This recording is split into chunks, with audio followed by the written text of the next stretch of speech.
अस्सलामुअलैकुम दोस्तों। बात शुरू करने से पहले एक मेरी छोटी सी रिक्वेस्ट है, प्लीज़ हमारे चैनल को सब्सक्राइब कीजिएगा, शेयरिंग भी कीजिएगा। जनाब, अब हम आते हैं अपने टॉपिक की तरफ।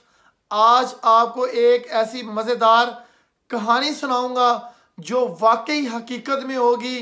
और आज की कहानी का मौजू है एक नजुमी की कहानी।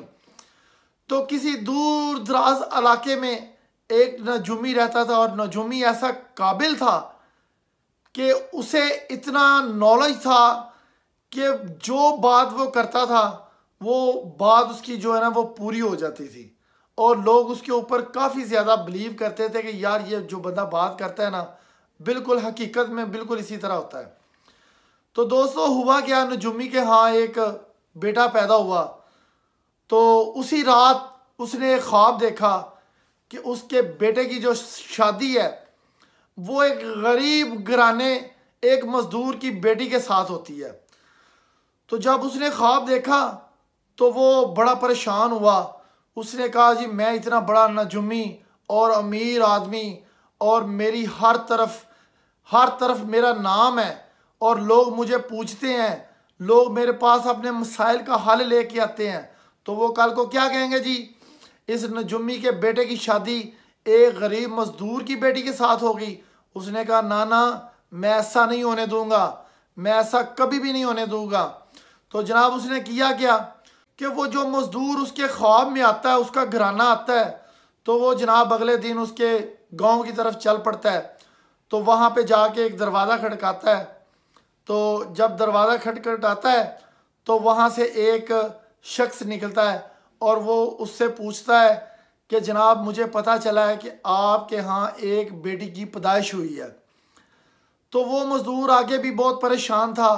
उसकी पहले भी 5 बेटियां थी, अब छठी बेटी फिर अल्लाह पाक ने उसको अता की। तो वो परेशान इस लिहाज से था कि मेरी अब 6 बेटियां हो गई हैं, तो ये मैं अब इनको कैसे पालूंगा, इसको कैसे खिलाऊंगा। मैं तो बेटे के ऊपर मेरा तवक्कल था कि शायद मेरे यहाँ बेटा पैदा हो जाए, लेकिन अब भी बेटी पैदा हुई है। उसने कहा, जनाब मैं आपसे ज़ाती रिक्वेस्ट करता हूँ कि मेरे यहाँ औलाद नहीं है, आप मुझे बेटी दे दें।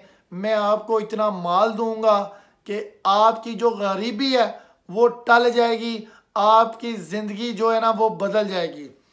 उसके ऊपर वो खुश हुआ और उसने अपनी बेगम से मशवरा किया। तो उसने कहा, जी आप जैसा आप चाहते हैं कर लें। उसने जनाब वो बेटी जो है ना अपनी वो उस नजुमी को दे दी, और नजुमी लेके तो उसको रवाना हो गया। तो रास्ते में एक दरिया आता है, तो वो करता यूँ है कि वो उस बच्ची को उसके अंदर फेंक देता है। तो फेंकने के बाद वो बच्ची पानी के बहाव के साथ साथ आगे चलती जाती है। तो वहाँ काफ़ी दूर एक किनारे के ऊपर एक औरत होती है, वो अपने को कपड़े धो रही होती है। जब वो देखती है कि एक बच्ची यहाँ पे बहते हुए आ रही है तो वो उसको पकड़ लेती है। तो उस औरत के यहाँ भी कोई औलाद नहीं थी, तो वो उसको अपनी बेटियों की तरह पालना शुरू कर देती है। आखिर एक दिन उसकी बेटी वो जवान हो जाती है। तो इसी तरह नजुमी का जो बेटा होता है वो भी आखिरकार जवान हो जाता है। तो वो एक दिन उसी दरिया अंदर कश्ती के सैर के लिए जाता है। तो वो वहाँ पे इतना ज़्यादा तूफ़ान आता है कि कश्ती जो होती है वो उल्ट जाती है। उल्टने के बाद वो नजुमी का जो बेटा होता है वो उसमें डूबने लगता है। डूबते डूबते डूबते तो वो पानी के बहाव से थोड़ा सा आगे चला जाता है। तो वहाँ पे वही लड़की उसको देखती है कि ये लड़का कोई बहता हुआ आ रहा है, तो वो उसको बचाने की कोशिश करती है। आखिरकार वो कामयाब हो जाती है, वो उसको बचा लेती है। तो उसको बचाने के बाद वो उसको अपने घर में ले आती है, क्योंकि वो काफ़ी ज़्यादा डैमेज हो जाता है, बेहोश हो जाता है। तो वो होश आने के बाद वो लड़का उससे पूछता है कि मुझे किसने बचाया। वो लड़की कहती है, जी मैंने आपको मदद की, आपको मैंने बचाया है। तो उन दोनों का आपस में काफ़ी प्यार मोहब्बत हो जाता है, और वहाँ पे वो लड़का उसको शादी की ऑफ़र कर देता है। तो उसी दौरान उनका मामला तय हो जाता है, तो शादी हो जाती है। शादी के बाद वो लड़का उस लड़की को लेके अपने घर आ जाता है। तो उसका वालिद उसको बड़े गुस्से होता है कि ये कौन है और कहाँ से लेके आया है। वो कहता है कि अब्बा जान मैंने इससे शादी कर ली है। मैंने उसके अंदर जब मैंने कश्ती के लिए सैर की तो वहाँ पे तूफ़ान आ गया, इस लड़की ने मुझे बचाया, मैंने बदले में इससे शादी कर ली। तो वो बड़ा हैरान हुआ, वो कहने लगा क्या तुम्हें पता है इसका ख़ानदान क्या है? वो कहने लगा नहीं अब्बा जान मुझे तो नहीं पता। तो उसने कहा फिर तुमने मुझसे मशवरा नहीं किया, कहाँ से इसको उठा के ले आए? बहरहाल वो नजूमी जो होता है वो अगले दिन जिस इलाके से वो आई होती है वहाँ पे जाता है और पता करता है ये किसकी बेटी है। तो वहाँ पे पता करने के बाद पता चलता है कि यार ये फ़लाँ जगह से इस तरह नदी नाले के ज़रिए ये बहती हुई आई थी, इस बुढ़िया ने इसको लेके पाला जुवान किया है। और वही सीन उसके माइंड में आ जाता है, किसी तरह तो मैंने फेंका था तो मुझे लगता है ये वही लड़की है। तो इस परेशानी के आलम में वो वापस घर आ जाता है। तो अचानक कुछ दिनों के बाद उसका बेटा आउट ऑफ सिटी चला जाता है, वहाँ पे उसको कोई ज़रूरी काम होता है, चले जाता है। तो वो नजूमी जो होता है वो अपनी चाल में होता है, वो लड़की को कहता है कि बेटा मैंने ख्वाब देखा है और आपको पता है कि मेरे ख्वाब सच्चे हो जाते हैं, तुम मेरे बेटे से अलहदगी इख्तियार कर लो, मैंने बहुत बुरा ख्वाब देखा, अगर तुम उसके साथ रहोगी तो उसके ऊपर आफत आ जाएगी, वो मर भी सकता है। तो इस परेशानी के आलम में वो लड़की अपने ससुर की बात मान लेती है और वहाँ से वो रवाना हो जाती है। और वहाँ से जब वो रवाना हो जाती है तो वो भटकती भटकती भूख की मारी एक सड़क के किनारे के ऊपर जाके बेहोश होती है। और सामने ही एक मिदारी जो होता है वो सांपों का तमाशा कर रहा होता है। तो जब वो देखता है कि लड़की का बहुत बुरा हाल है तो वो उसको उठाता है, उसे पूछता है।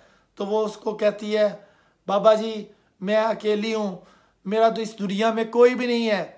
तो वो बुज़ुर्ग जो होते हैं वो कहते हैं बेटा मैं भी अकेला हूँ, मेरा भी इस दुनिया में कोई नहीं है, आप मेरे साथ रहा करें। तो वो बड़ी खुशी के साथ उसके साथ रहना शुरू कर देती है। तो बाबा जी होते हैं अक्सर जंगल में जाते हैं सांपों को पकड़ने, वो भी साथ जाती है। इसी तरह वो भी सीख लेती है कि इनको कैसे पकड़ा जाता है। वो डेली उसी मिदारी के साथ तमाशे के लिए भी जाती है। और उसके बाद वो जो नजूमी होता है उसको कहीं पे शादी का दावतनामा आ जाता है, तो वो अपने बेटे को लेके उस शादी के दावतनामे पे चला जाता है। तो रात को मतलब उसका बेटा सोया होता है तो उसको अचानक सांप एक डस लेता है। और डसने के बाद तो वो बड़ा परेशान होता है कि अब मैं क्या करूं। तो उसी इलाके में मौजूद वो उसको बताते हैं कि फ़लाँ जगह पे एक सपेरा है, वो सांपों का बहुत इल्म रखता है और उससे अक्सर लोग जाते हैं और शफा हो जाती है। वो फटाफट अपने बेटे को उठाता है और उसके पास ले जाता है। तो जब लेके जाता है तो दरवाजे पर दस्तखत होती है कि जी मेरा बेटा इस तरह बड़ा परेशान है, ये मामला बन गया, आप इसके लिए मदद करें। तो वो आगे से कहता है तो मैं काफ़ी ज़ईफ़ हो गया हूँ, मुझे अब पता नहीं चलता, मैं अपनी बेटी को बेचता हूँ। तो जब वो बेटी को कहता है तो बेटी आके जब देखती है तो वो बड़ी हैरान हो जाती है, ये तो मेरे ससुर है और ये मेरा शौहर था। तो परेशानी के आलम में वो ससुर भी उसको कहता है कि मुझसे बड़ी गलती हुई, मेरे बेटे को बचा ले। तो वो कहती है अच्छा जी। तो वो जंगल में जाती है, वहाँ से जड़ी बूटियाँ इकट्ठी करती है और दवाई वगैरह बनाती है। और बनाने के बाद उसको मरहम पट्टी करती है, उसको होश आ जाता है। होश आने के बाद वो जब अचानक देखता है कि ये तो मेरी बीवी है, तो वो उससे पूछता है तुम कहाँ चली गई? वो खामोश हो जाती है।